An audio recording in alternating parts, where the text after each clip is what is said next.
और कैसे मर्यादा पुरुषोत्तम है।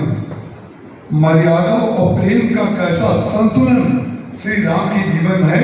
भगवान श्री राम के चरित्र की सर्वोच्च कोटि की अगर कोई व्याख्या एक शब्द में है तो उसका नाम है संतुलन। बस संतुलन से बढ़कर के श्री राम के लिए और शब्द कोई भी आप कहेंगे तो कहीं ना कहीं वो ऊपर नीचे हो सकता है, लेकिन संतुलन में है। संतुलन का तात्पर्य क्या है? कभी भावावेश में कोई कार्य न करना।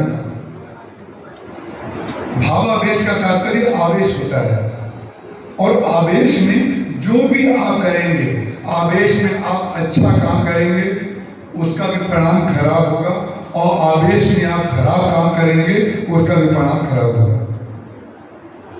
पूज्य स्वामी अखंडानंद जी महाराज के जीवन का सत्य है। कोई जगह थी वृंदावन के पास, मथुरा, दिल्ली और आगरा रोड पर। तो एक बहुत बहन जी थी, बड़ी दानी, उनके अमेरिका में, बम्बई में कई स्थान पर घर थे, बच्चे बड़े समृद्ध थे। उन्होंने स्वामी जी से कहा कि जमीन हम आपको देना चाहते हैं। सच्चा संत और सच्चा भक्त जब मिलता है तो क्या बात होती है वो हम आपको बताते हैं। उन्होंने कहा ये जमीन हम आपको देना चाहते हैं, और कल कोर्ट खुला हुआ है, कचहरी खुली है, रजिस्ट्री ऑफिस खुला हुआ है, कल हमारी इच्छा है इसकी रजिस्ट्री हो जाए।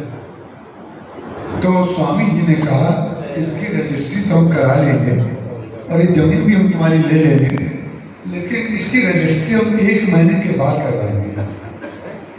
1 महीने के बाद संतों की दोस्त कैसे होती। उन्होंने कहा 1 महीने के बाद तो अभी हमारे अंदर भाव आया है, अभी ले लीजिए। 1 महीने के बाद मन अगर बदल जाए तो स्वामी जी ने उसी समय कहा, इसीलिए तो मैं 1 महीने के बाद कह रहा हूं कि अभी तुम भावावेश में हो, अभी मेरे सामने बैठी हुई हो, अभी सामने न जाने कितने लोग कथा सुनने के बाद एड्रेस मांगते हैं, हम आपको वहां बुलाएंगे, हम जानते हैं नहीं बुलाएंगे। उसका कारण क्या है? ये तो भावावेश है। जब बरसात की नदी उमड़ती है तो हम लोग तो उसको एकदम बस हमसे इतना पकड़ने की हमें जरूरत नहीं पड़ती है। हमारे सामने केवल 2 फुट दूर पर आप खड़े हो जाइए आकर के, और आप जो बोलेंगे हम उसको स्कैन कर लेंगे। आप अपने मन से कुछ भी समझते रहिए, हम समझ जाएंगे आप इस समय की आपकी भावस्थिति कहाँ है। इसलिए उसका कारण कि स्वामी जी ने कहा कि ये भावावेश तुम्हारा है, इस समय तुम्हारा मन है, और तुम स्वयं कह रही हो कि 1 महीने के बाद मेरा मन बदल गया तो स्वामी जी ने कहा देने के बाद अगर 1 महीने के बाद तुम्हारे मन में ये बात आई, इसका तो इतने करोड़ रुपए दाम है, अगर स्वामी जी को ना दिया होता तो इतने करोड़ रुपए के बेच देते और इसका एफडी का अगर ब्याज भी लेते तो भी हमारे जीवन आनंद से कट जाता। तो बाद में तुम्हारा मन होता तो तुम ना दानी रह जाती ना कृपा पात्र रह जाती, इसलिए हम तुम्हारी जमीन नहीं लेंगे। देखिए ये संत लोगों की ये दृष्टि होती है। बोले आप देना चाहते हो तो क्या देना चाहते हैं, लेकिन जो देना चाहता होगा वो मालूम है वो आज भी देगा और कल भी देगा और परसों भी देगा, और पहले भी दिया था, आज भी देगा और भविष्य में भी देता रहेगा। जो भावावेश में नहीं है, भगवान राम कितने संतुलित दृष्टिकोण रखते हैं। इसी संतुलन के कारण राम राज्य बना, इसी संतुलन के कारण भगवान ने राम राज्य बना दिया। और वही किया जब दशरथ जी महाराज उतरे नीचे तो भगवान राम समझ गए ये बेचारे अपने पुत्र को आशीर्वाद देने आए हैं, बधाई देने आए हैं। तो जब मैं इनका पुत्र था और पुत्र हूं इनकी दृष्टि से, तो एक बार तो उनकी बधाई हमें स्वीकार करनी चाहिए। तो उन्होंने, भगवान राम ने उनको लेट करके प्रणाम किया, अपना सर दशरथ जी के चरणों में रख करके उनको प्रणाम किया। उनको जो पिता का धर्म है और जो पुत्र का धर्म है, दोनों का निर्भर भगवान ने किया। लेकिन भगवान को लगा कि अब तो लीला का संवरण हो रहा है, अगर कहीं बेचारे ये अभी भी मुझे पुत्र मानते रहेंगे तो आगे चल करके बड़े दुखी होंगे। उसका कारण क्या है? एक सीमा के बाद इस व्यामोह को कि मैं उनका पुत्र हूं, ये उनको बता तो देना चाहिए कि पुत्र वस्तुतः मैं नहीं हूं, पुत्र आप हैं। ये बात तो बतानी चाहिए ना। और पुत्र आप हैं, इसको सुनकर के जो कोई नया नया सत्संगी होगा वो डर सकता है, या कोई वैज्ञानिक दृष्टि वाला व्यक्ति होगा तो उसको लग सकता है क्या बोल रहे हैं कि इनको ये पुत्र मेरे हैं, इनको जरा बता तो तुम। भगवान शंकर का जब विवाह हुआ तो वहां पर जो कर्मकांड कराने वाले वैदिक लोग थे, उन्होंने शंकर जी से और पार्वती जी से कहा कि आप गणेश जी का पूजन करें। और जितने वैज्ञानिक संसार में हैं, जितने गणितज्ञ हैं, जितने बुद्धिजीवी हैं, वो इस पर प्रश्न उठाएंगे। इस पर ये प्रश्न उठाएंगे, जब तक पति पत्नी का विवाह ना हो जाए, जब तक वो दोनों मिल न जाए, तब तक पुत्र का जन्म कैसे हो सकता है? ये तो लिखने में गलती होगी। लिखने में गलती नहीं हो सकती है, समझने में गलती होती है। परिणाम क्या है? मुनि अनुशासन गणपति पूजो संभ भवानी। इसका अर्थ कैसे निकलेगा? महाराज जी से किसी ने पूछा था कि गोस्वामी तुलसीदास जी महाराज कहते हैं कि रामचरितमानस की रचना शंकर जी ने की, और आदि कवि जो हैं वो तो है वाल्मीकि जी। तो अगर वाल्मीकि जी आदि कवि हैं तो ये बताइए शंकर जी फिर कौन है? तो महाराज जी ने कहा शंकर जी अनादि कवि है। अनादि कवि, अनादि कवि का तात्पर्य क्या है? जो आदि कवि होगा वो अंत भी होगा, लेकिन जो अनादि होगा ना उसका मूल था, ना उसका अंत होगा, ना उसका मध्य होगा, वो तो हमेशा था, हमेशा है और हमेशा रहेगा। जब तक आप अनादि समीकरण को नहीं समझ लेंगे, जब तक हम अनादि समीकरण को अपने हृदय में नहीं ले लेंगे, तो परिणाम क्या होगा कि हम समझते रहेंगे कि गेहूं से गेहूं पैदा होता है। गेहूं बोते हैं तो गेहूं पैदा होता है, लेकिन उन वैज्ञानिक महोदय से कोई पूछे कि पहला गेहूं कहां से पैदा हुआ, पहला गेहूं कहां से पैदा हुआ? जब आप कहते हैं गेहूं बो करके गेहूं पैदा होता है, तो पहली बार जब गेहूं पैदा हुआ होगा तो आप बताइए, तब आपको पता चलेगा कि अनादि तत्व की व्याख्या क्या है। ईश्वर अनादि है। बोले मुनि अनुशासन गणपति पूजो संभ भवानी, को करी संशय करी जन सुर अनादि जी जान। ईश्वर अनादि है। ईश्वर को अनादि माने बगैर उसका कारण क्या है? आप अगर अनादि को नहीं मानेंगे तो आप भगवान के भक्त हो ही नहीं सकते। भगवान के प्रति श्रद्धा आपकी टिक नहीं पाएगी। आप प्रयागराज जाएंगे त्रिवेणी में तो उसमें लिखा हुआ है यहाँ पर संगम हो रहा है। संगम किसका हो रहा है? बोले गंगा यमुना सरस्वती, त्रिवेणी कहा जाता है, त्रिवेणी। और लेकिन वो वैज्ञानिक महोदय कहेंगे यहाँ गंगा जी दिख रही हैं, यहाँ यमुना जी दिख रही हैं, यहाँ सरस्वती जी कहाँ है? सरस्वती जी तो है नहीं। उसका कारण क्या है? जो व्यक्ति आंख से जो दिख रहा है उसको प्रमाण मानेगा, वो ईश्वर को कभी नहीं मान सकता। इसीलिए निर्गुण और सगुण की व्याख्या हमारे यहाँ की गई है। वही राम सगुण है, वही राम निर्गुण है। जो पार्वती जी ने प्रश्न किया, जो सती जी ने प्रश्न किया, जो भरद्वाज जी ने प्रश्न किया, जो प्रश्न का प्रारंभ होता है, बोले राम कथा सुंदर करतारी संशय विहंग उड़ावनिहारी। जितने संशय किए गए वो भगवान के निर्गुण और सगुण रूप के ऊपर ही किए गए। उन्होंने कहा ये निर्गुण जो है वो सगुण कैसे हो सकता है? तो अनादि तत्व को बताने के लिए ये रामचरितमानस की रचना गोस्वामी तुलसीदास जी ने की। आप त्रिवेणी तट पे जाएंगे तो जब आपको सरस्वती दिखाई नहीं देगी तो आप कहेंगे सरस्वती नदी तो दिख नहीं रही है। तो हमारी जो संस्कृति है, हमारी जो सनातन परंपरा है, हमारा जो सनातन धर्म है, वो अनादि के ऊपर टिका हुआ है, आदि के ऊपर नहीं टिका है। अनादि को मान करके टिका हुआ है। और अनादि क्या है?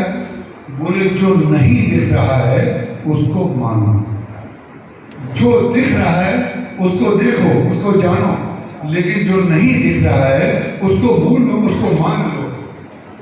जब विवाह होता है कन्या और वर का, पहले आंगन में विवाह हुआ करता था, मंडप गाड़ा जाता था, तो जैसी रंगीन बांधी जाती थी चंदोबा जैसा, उसमें नीचे वर वधू का विवाह होता था और रात भर विवाह चलता था।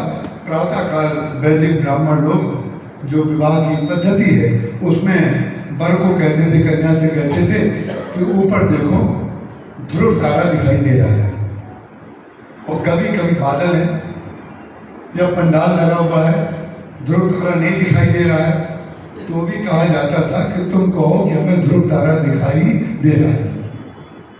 जब ध्रुव तारा हमें दिखाई नहीं दे रहा है और कहा जा रहा है कि नहीं तुम कहो कि ध्रुव तारा दिखाई दे रहा है, तो सरासर झूठ है कि नहीं? वो कह रहा है कि हमें ध्रुव तारा नहीं दिखाई दे रहा है, और पंडित जी कह रहे हैं नहीं तुम कहो कि ध्रुव तारा दिखाई दे रहा है। इसका तात्पर्य मालूम क्या है?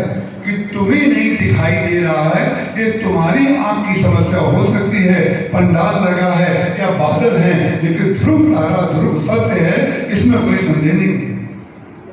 जो ध्रुव सत्य है, जो ईश्वर है, उसको माना जाता है। ये पंडाल सामने आ गया या बादल सामने आ गए, सूर्य अस्त हो गया, इस समय आप कहेंगे सूर्य अस्त हो गया, रात हो गई। सत्य बात क्या है? सूर्य अस्त हो गया है क्या? सूर्य अस्त ना कभी होता है, ना कभी होगा, ना कभी हुआ था। सूर्य तो हमेशा हमेशा प्रदीप्त है, सामने दिखाई दे रहा है, वो तो उदय ही रहता है। हमारी आंख की समस्या होती है कि हमें किसी खास समय में वो दिखाई देता है। हमारी आंख जो है केवल उतनी दिख सकती है, जब वो ओझल हो जाता है वहां से, तो हम कहते हैं सूर्यास्त हो गया और सूर्य उदय हो गया। इसलिए उन शब्दों के मूल में जितनी शाखाएं हैं, उन शाखाओं के मूल में जाकर के, जो मूल का भी मूल है, मूल का मूल क्या है? जैसे बीज है, बीज का नाम आपने बीज रखा है, बीज ने तो अपना नाम बीज रखा नहीं है, बीज का नाम तो आपने रखा है। आप खरबूजा काटिए, खरबूजा काटिए, जब आप खरबूजा काटेंगे तो खरबूजे का बीज खरबूजे के गूदे में लिपटा हुआ मिलेगा, बिल्कुल लिपटा हुआ मिलेगा।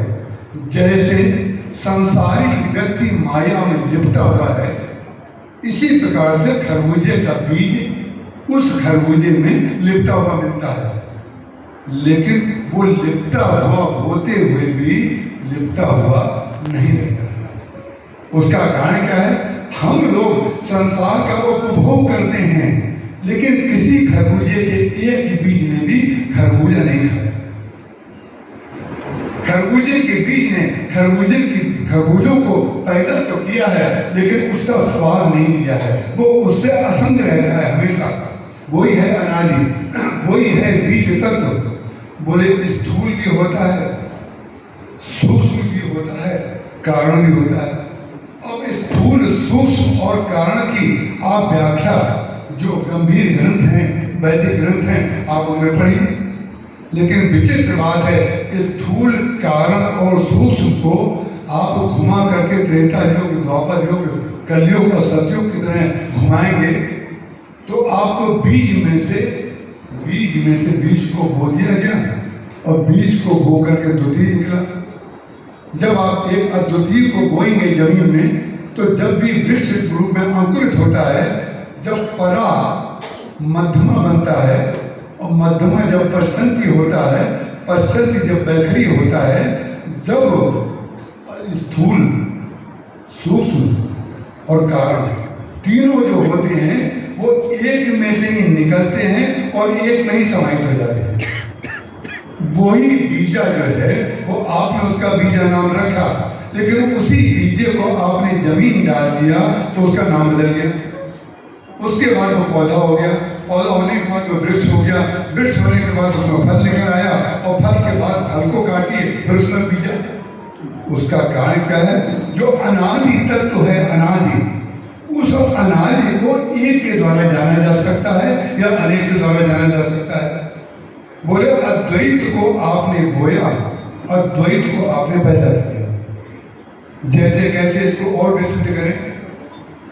निष्कामता श्रेष्ठ है कि सकामता? कल मैं एक बात आपसे कह रहा था, लेकिन समय अभाव से राजनीति कह रहे थे भाई टेलीफोन पे, आपके गुरु जी हमेशा 9 दिन की कथा हो, 15 दिन की कथा हो, 10 दिन की कथा हो, ये जरूर कहते थे कि समय अभाव से मैं बात कह नहीं पा रहा। कैलाश जी की बातें बड़ी आनंद की होती है, क्योंकि भक्ता की समस्या होती है। 8 बजे, कल 8:02 हो गया, कहते कहते मुझे उस बात को मैंने नहीं कहा, इसलिए कहा कि कोई बात नहीं, अभी 3 दिन कथा होगा और कह देंगे। तो अब देखिए वही बात मैंने नहीं सोचा था आज मैं वो कहूँगा, मैं भूल भी गया था, लेकिन वो बात जो रह गई है उसको, वो तो एक ग्रंथ है, गुरुदेव की गति है, वो याद दिला देगी। उसका कल मैंने आपको कहा था कि आप या तो त्याग को पूजते हैं या आप संग्रह को पूजते हैं, या आप धनपति की का सम्मान करते हैं, या जो त्यागी है जिसने कुछ रखा नहीं है आप उसका त्याग करते हैं। लेकिन भगवान राम की भक्ति के लिए त्यागी को भक्ति पहले मिलेगी कि संग्रही को भक्ति पहले मिलेगी। जो संतुलन शब्द मैंने कहा था, एक एक शब्द को जरा पकड़े रहिएगा, जो भगवान राम की विशेषता है कि संतुलन रामचरितमानस में उस संतुलन को बताया गया है, सिद्ध किया गया है, प्रकट किया गया है, आचरण में करके दिखाया गया है। कैसे? बोले त्याग सबसे बड़ा है कि संग्रह सबसे बड़ा है? दोनों का संबंध धन से है। धन का त्याग किया तो आप त्यागी हो गए, और धन का संग्रह किया तो आप संग्रही हो गए। न संग्रह बड़ा है न त्याग बड़ा है। इसी व्याख्या को बस समझना है। न त्याग में आप त्यागी कहलाएंगे, संग्रह में आप लोभी कहलाएंगे। दोनों में एक एक गुण के साथ विकृति जुड़ी हुई है, क्योंकि जो गुण किसी व्यक्ति में प्रवेश करता है और जहां गुण किसी व्यक्ति के साथ जुड़ा तो वो गुणी हो जाता है, और गुणी होकर के अहंकारी हो जाता है। उसको याद है हुए बगैर रह नहीं सकता, हमने इतना त्याग किया है या हमने इतना रखा है, ये गुण है। गुण जो होता है व्यक्ति के अंदर जब आता है तो गुणी हो जाता है, और जहां गुणी हुआ तहां वो विकारी हो गया। जो बिल्कुल ईश्वर अंश जीव अविनाशी था वो विकारी हो गया। वो विकारी इसलिए हो गया कि उसने अपने अंदर गुण को स्वीकार कर लिया। तो त्याग और लोभ के बीच में जो सबसे बड़ी वस्तु है जिसको हम लोग इग्नोर करते हैं, इग्नोर इसलिए करते हैं कि त्याग हमारे बस में है, संग्रह हमारे बस में है, लेकिन बीच में जो बात है वो हमारे बस में नहीं है। इसलिए हम लोग उसको कहना बंद कर दिया, हमने उसको लिखना बंद कर दिया। वस्तुतः लिखा तो उसी को जाना चाहिए जो सत्य है। सत्य क्या है? बोले त्याग और संग्रह आपके बस की बात है, लेकिन संतोष आपके बस की बात नहीं है। सबसे बड़ी बात संतोष है। संतोष आत्म सब मोहि में जग देखा, मोहि ते अधिक संत कर देखा। सातम सब मोहि में जग देखा, मोहि ते अधिक संत कर देखा। आठम जथा लाभ संतोषा, सबने नहीं देखे पर दोषा। सहज स्वभाव न मन कुटलाई, जथा लाभ संतोष सदाई। ये भक्ति के उपादानों में भगवान ने स्वयं कहा है। बोले क्या होना चाहिए? बोले भक्ति के लिए कौन से उपादान चाहिए? बोले कुछ नहीं चाहिए, भक्ति के लिए कोई उपादान नहीं चाहिए। क्या चाहिए? बोले सहज स्वभाव। सहज स्वभाव होना चाहिए। सहज स्वभाव न मन कुटलाई, और जथा लाभ संतोष सदाई। जितना मिल जाए उसमें संतोष करना त्याग और संग्रह से भी बड़ी बात है। और सारे दुख का कारण जो होता है वो संतोष का अभाव होता है, लाभ का अभाव नहीं होता। लाभ तो करोड़ों रुपए के लोगों को हो जाता है। न जाने कितने करोड़पति ऐसे हैं कि जिनके यहाँ कर्मचारी हैं वो जीवन पर्यंत सोचते रह जाते हैं कि इनकी तरह हम कब बने। लेकिन विचित्र बात है, वो सोच रहा है इनकी तरह हम कब बने, लेकिन जिसकी तरह वो बनना चाहता है वो सोच रहा है कि उनकी तरह कब बने।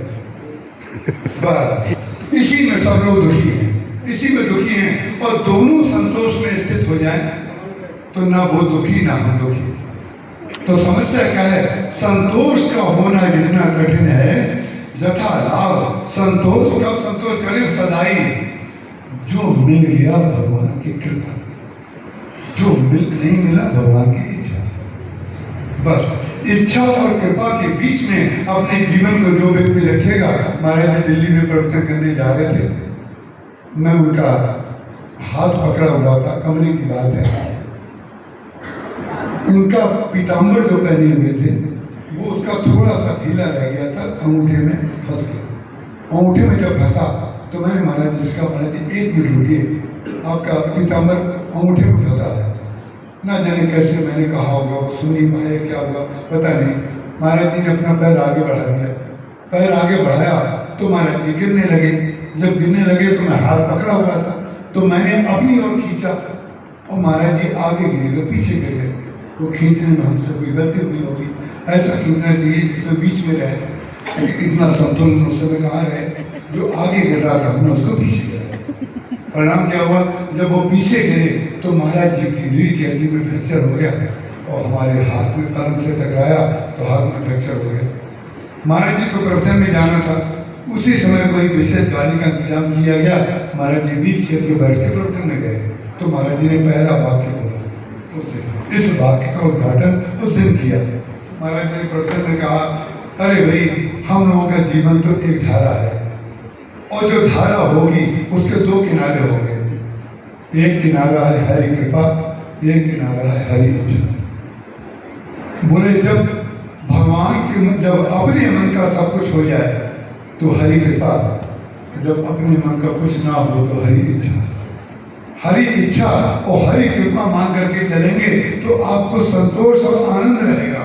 और जिस व्यक्ति के जीवन में संतोष आ गया उससे बड़ा धनी और कोई नहीं है। उससे बड़ा धनी इसलिए नहीं है कि उसके अंदर ना तो इंफियरिटी आएगी ना सुपीरियरिटी आएगी, ना वो अपने आप को दूसरे की तुलना में बड़ा समझेगा, ना वो अपने को दूसरे की तुलना में छोटा समझेगा। हमारे दुख का मात्र एक ही कारण है, हम उनसे बड़े हैं और उनसे छोटे हैं। जिनसे बड़े हैं वो भी दुख का कारण, जिससे छोटे हैं वो भी दुख का कारण। देखिए संतुलन क्या है, बोले आठम संत मोहि में जग देखा, मोहि के अधिक संत कर देखा। और भगवान राम ने उस संतोष को कहां पर करके दिखाया, कहां पे करके दिखाया, दूसरे दिन भगवान का राज्याभिषेक होना है। कौशल्या जी उनको दूध फल काट करके तैयार रखी हुई है कि राम आएंगे हम उनको मधुर फल खिलाएंगे। भगवान राम आए प्रणाम करने अपनी माँ कौशल्या जी को, उन्होंने प्रणाम किया कि बेटा राज्याभिषेक की तैयारी में कर्मकांड में न जाने कितनी देर लग जाए, इसलिए थोड़ा सा तुम फल खा लो, थोड़ा सा दूध पी लो। भगवान राम ने कहा माँ आपको पता नहीं है क्या? उनका क्या पता नहीं है? बोले पिताजी ने मुझे युवराज नहीं सीधे राजा बना दिया है। सोचिए वन